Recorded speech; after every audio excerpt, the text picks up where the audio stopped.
In 1991, I photographed the paintings of Ajanta, these 5th century paintings which are hidden in the darkness of caves in Western India. These are the most revered and the most beautiful paintings of the entire Buddhist tradition. In all the countries of Asia, they speak reverentially of this site. The paintings of Ajanta changed my life. The gentle beings of the art permeated my consciousness. Every time I looked at the paintings, I was carried away. There was an infinite warmth, humility, and compassion in these paintings. It was expressed in every gesture, in every glance. It was indeed a world of compassion which took me over completely. A journey began to discover the philosophy, the vision of life which underlies these great paintings. Leading experts on Buddhist art said that my photographs showed the Ajanta paintings in their true and luminous colors for the first time. Universities, museums, and cultural institutions from around the world invited me to come and lecture on these paintings. Everywhere, people responded with warmth to the sensitivity and compassion contained in the art of Ajanta. These are, in fact, the very qualities which people associate with Buddhism.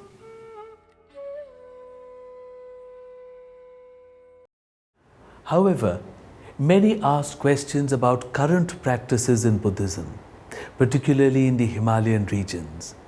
These appear to be rather different from the early compassionate faith. Was this Buddhism really? How did these changes come about? Join me on a journey through the history of Buddhism. Let us see how these transformations took place in Buddhist practice. Gautama Siddhartha was one of humanity's wisest teachers. He was born in 563 BCE, the son of Sudhodana, the ruler of the Shakya clan. Sudhodana ruled from the town of Kapilavastu in the present-day state of Uttar Pradesh in India. At the age of 35, Gautama attained Bodhi, the knowledge of the eternal truth. Gautama Siddhartha taught a profound ethical message to the many followers who soon gathered around him. He spoke of the pain in our lives and pointed out that this was because of our own desires. The way to do away with the pain was to lose our desires. The majority of Buddhists belong to the earlier austere form of Theravada Buddhism. They believe that it is through self-discipline that they can give up worldly attachments to proceed on the path to salvation. There are also Mahayana Buddhists. They believe in Bodhisattvas. Bodhisattvas are beings on their way to enlightenment who have delayed their own salvation to help others on the path. Besides self-discipline and personal development in order to lose our confusions and desires, we can also pray to them for their help.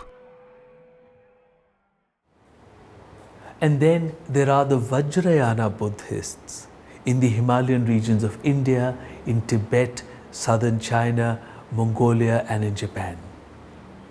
They appear to follow colorful and magical practices. They seem to be very far from the concepts of Buddhism as we understand them.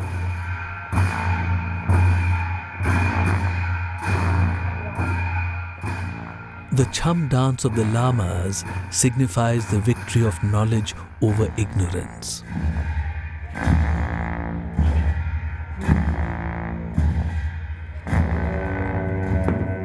In Buddhist thought, the greatest evil is the ego.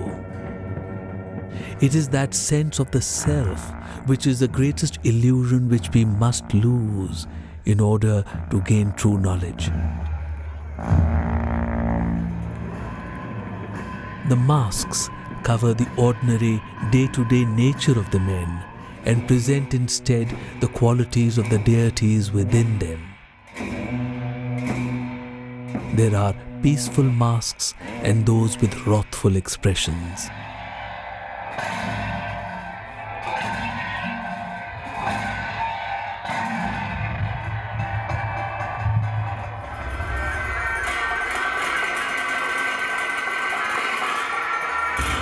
To understand the practices of the Lamas and to understand the history of later Buddhism, we have to turn to Nalanda and other universities of Eastern India.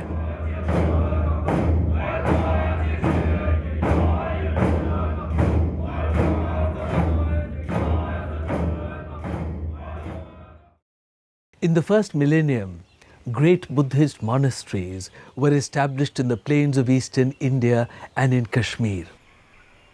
These were intellectual centers where the science of the mind was studied in great detail.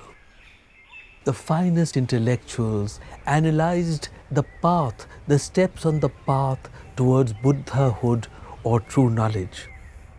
They sought to create a logical path which would lead us step by step towards that knowledge, a path which would work for all. These vast universities had hundreds of teachers and students who came from across India and from the many countries of Asia that had embraced Buddhist philosophy. The greatest of these was here at Nalanda.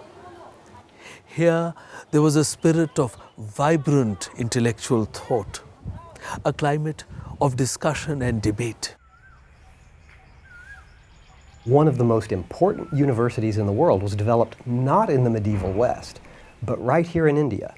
And here I'm referring to the university consortium of Nalanda, Vikramashila, Somapura, Odantapuri. All of these various universities were instrumental in producing people who were capable of understanding and articulating what it means to have universal knowledge, knowledge that's applicable across cultures and across times.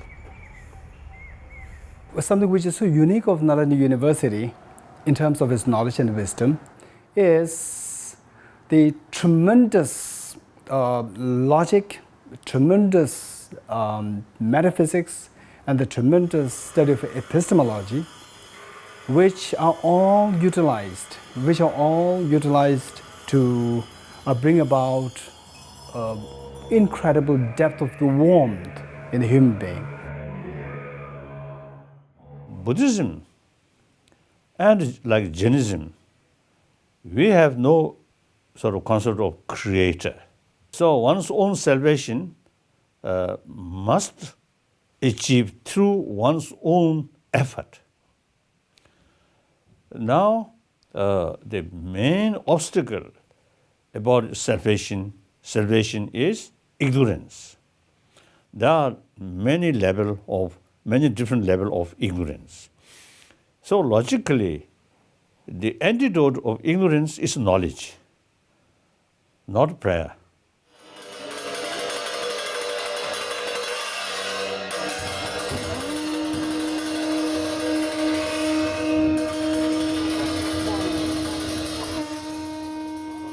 And then also, you see, the basic Buddhist approach is from this level, without sort of waiting blessing, but one's own sort of effort, and step by step become Buddhahood. So therefore, in order to practice effectively, we have to know about mind, about emotion. So therefore, those Buddhist texts, also including some Hindu sort of tradition where practice of shamatha and vipassana there, naturally the explanation about mind automatically come. That part I consider science. India is having a galaxy of scholars. These Nalanda, especially the Vikramshila University, was the many more scholars. It is very difficult to pinpoint this is the scholar. Nagarjuna has a very, a significant place in Buddhist philosophy. He has, as I see it, propounded the Madhyamika philosophy, which is the philosophy as demonstrated in the Prajnaparamita Sutra. Madhyamika is regarded to be the highest school of thought in Buddhism. So in this, in understanding the reality of the external and internal world, it's very important that the philosophy of Madhyamika tells us that the entire world is interdependent, and they do not have any inherent existence, they do not have any essential existence, but they are interdependently originated. Then in the case of Nagarjuna, so without such established monastic universities, very big established monastic universities, how come that one individual person can have such coherent, very precise, and able to articulate these concepts so beautifully? So how can that be possible? And then likewise, it is not just Nagarjuna. Then Nagarjuna's student, Arideva, for example, his writing 400 stanzas. So you look at that, there's such a richness. So from these, I got the idea that, at the time of Nagarjuna and Arideva, there already must have been existing such a big monastic, so well-established monastic universities with a rich tradition, with a long tradition of intellectual rigor and depth and sophistication. So from this, I would say that Nalanda University, which the history tells that it was at the time of the Nagarjuna, I would say that should go even beyond Nagarjuna's time. The high-altitude plateau of Tibet, lying to the north of India, received Buddhism in the 7th century. King Songtsen Gampo had two wives who both followed the path of the Buddha. One queen was from Nepal and the other was from China. This led him to take a deep interest in the Buddhist faith.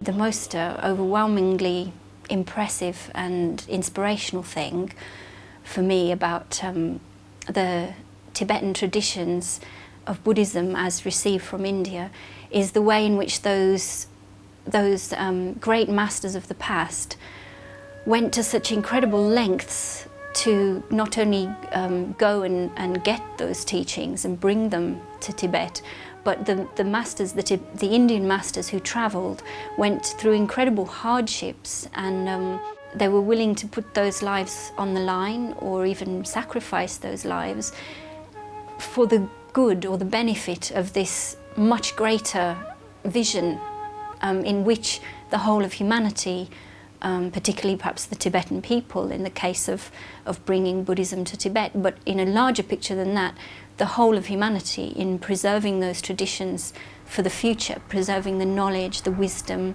the meditative practices, the Vajrayana, the tantric practices, all those things, that great treasure of understanding and capacity for human beings to enlighten themselves. History says, Dunkars give the references, when the Buddhism in Tibet developed in two phases. One is early phase, other is later phase. First phase begins from 7th century to the end of the 9th century, means 842 something like that. In this period, from India, almost 51 scholars and the Pandits were invited. Then after second phase of development, it is said almost 121 Indian scholars visited Tibet. They have contributed. They have revised the text which was earlier been translated.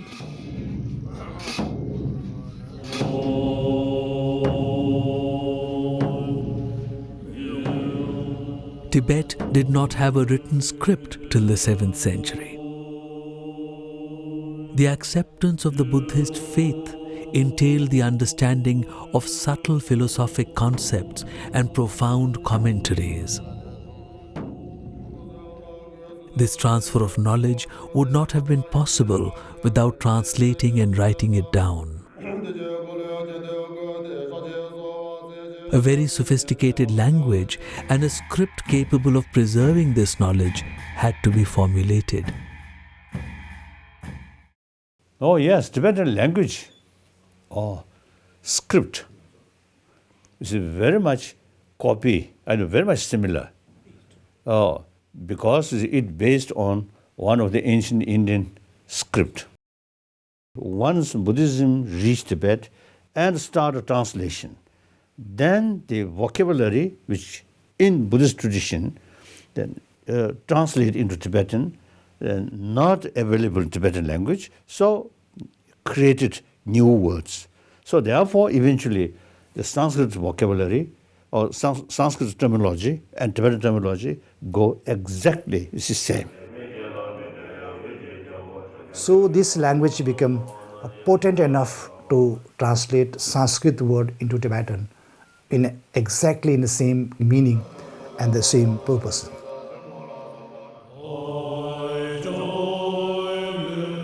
It was in the 8th century that Acharya Shantarakshita of the Nalanda University was invited to Tibet to teach Buddhism.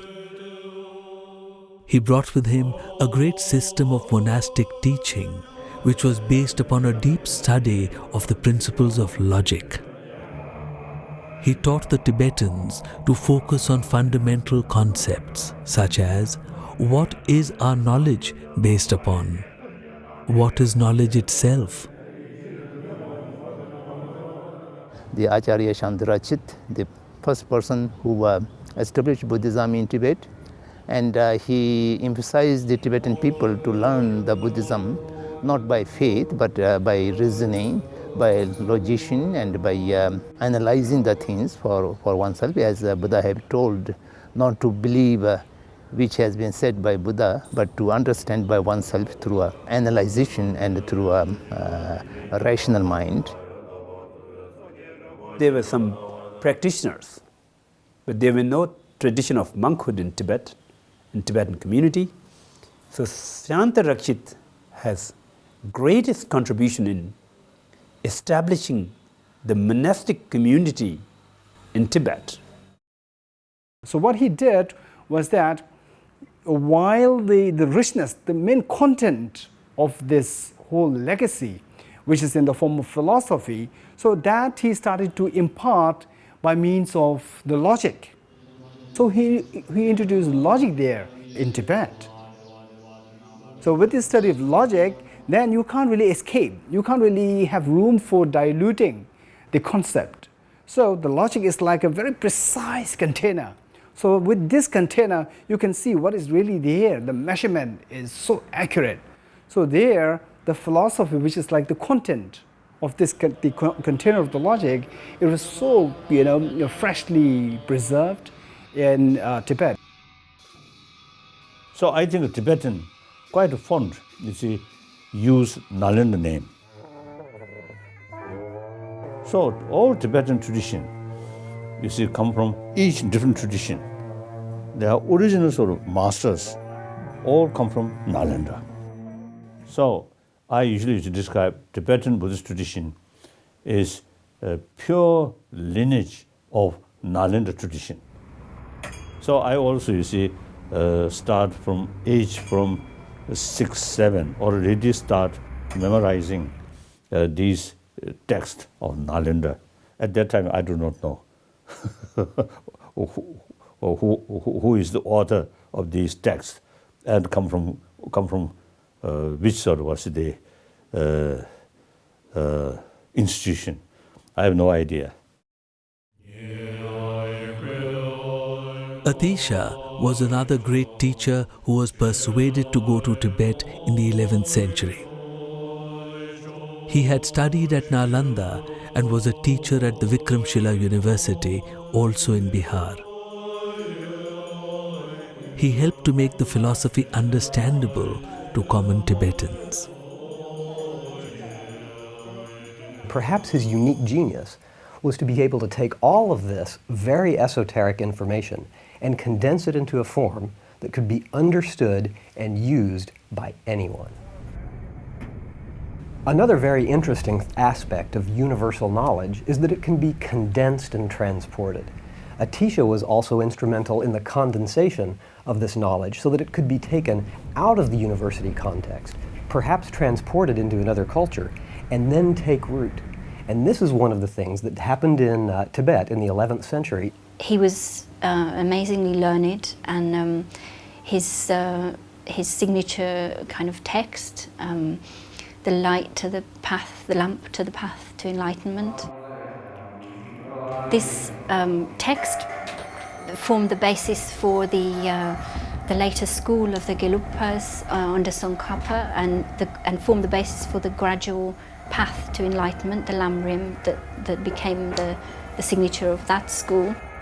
This particular path, became of such huge importance in Tibet, and yet Atisha was one master of many in India. And I think perhaps when you consider that lineage of masters that came,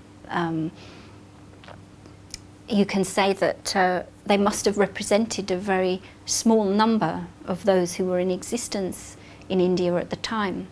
And yet those masters in Tibet now, whose works have continued, have been preserved there in a way in which Indian Buddhism wasn't preserved in India. And so in that sense, the Tibetans have played a hugely important role for the planet, if you consider these teachings of great value.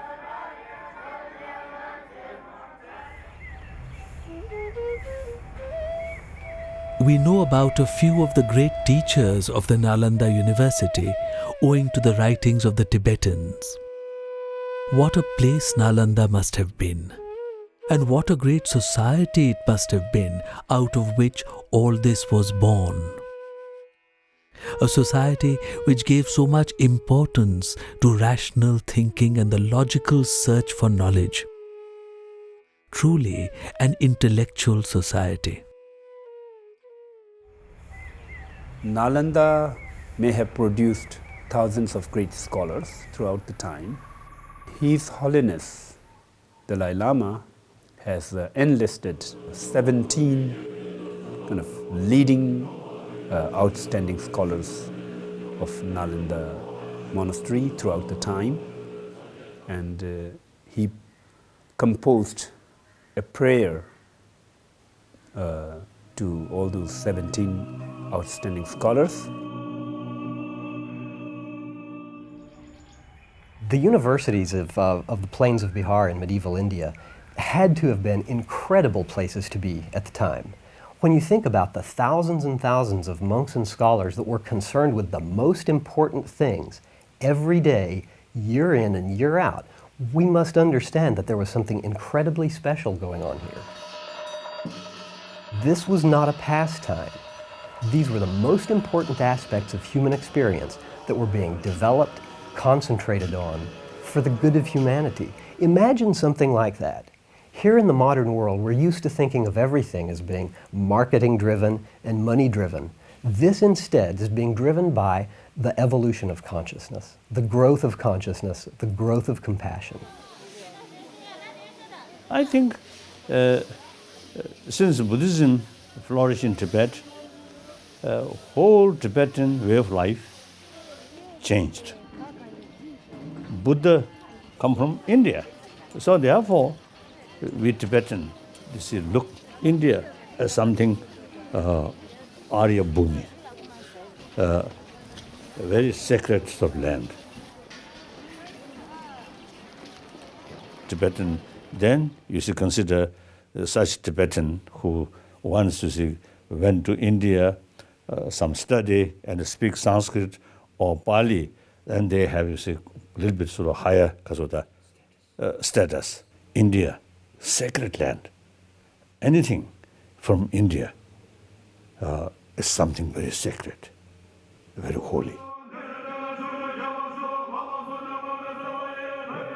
The monasteries re-established in South India are of the larger monastic institutions in Tibet, and they continue the traditional study of the all Tripitak through its commentaries.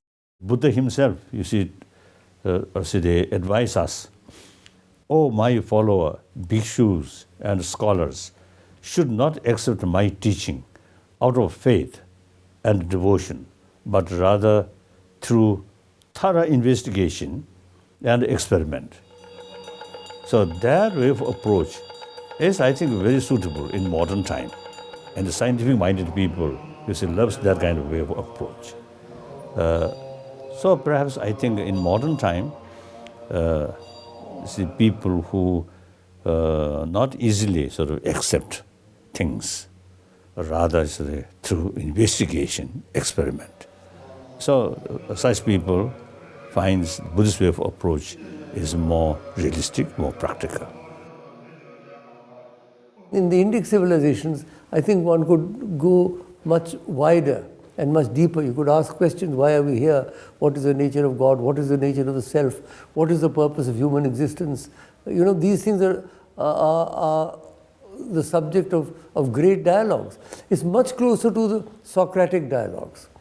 The Socratic Plato dialogues are very much of the same pattern as the Indic dialogues. So this knowledge is a pure knowledge. It has nothing to do with dogma. It has nothing to do with, a religion as such. So therefore, I call it as the legacy of India, the legacy of the world. So it must not disappear. It must remain for long. India is an extraordinary country. Mother India, really, Mother India. India is one of the most religious, wrong word, the most spiritual countries on earth, because Indian people have a very deep understanding of the spiritual life. In the history of human civilization, India has been one of the great originators of culture and religion. Indian culture has done for the East what the Greek and Roman culture together did for the West. And therefore you will find all the way from Afghanistan to Indonesia and all the way to Japan and China and Korea and all the countries of South and Southeast Asia has the impact of Indian culture on their language, on their customs, on their art, on their music. It has been an extraordinary saga. One of the great miracles in the story of man is the spread of ideas across formidable natural barriers of high mountains and vast seas. Ideas do not know political and national boundaries.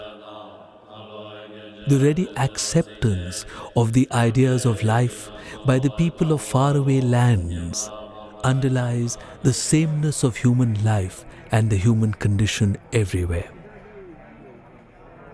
Perhaps the greatest example of the travel of ideas is the vast spread of the Indic concepts of Buddhism and Hinduism in ancient times. These ideas were warmly accepted wherever they went.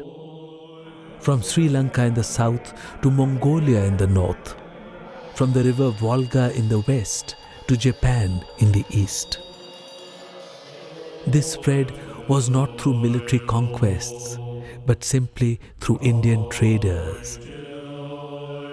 The people who heard them talking about philosophical matters wished to know more.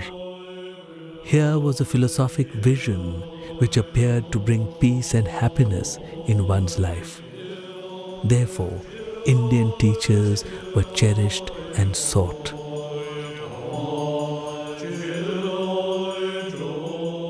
So therefore, I always describe, or when I met Indian, I always say, you are traditionally our guru. We are Chela. You Indian are our guru. Then also I mentioned, we Tibetan, not only Indian gurus Chela, but also quite reliable Chela. That means in Guru's own land, Buddha Dharma, a lot of ups and downs. During these period, we, your Chela, kept throughout, you see, through centuries, we kept your knowledge intact. So we are quite a reliable Chela. So our relation is something very unique, Guru and Chela.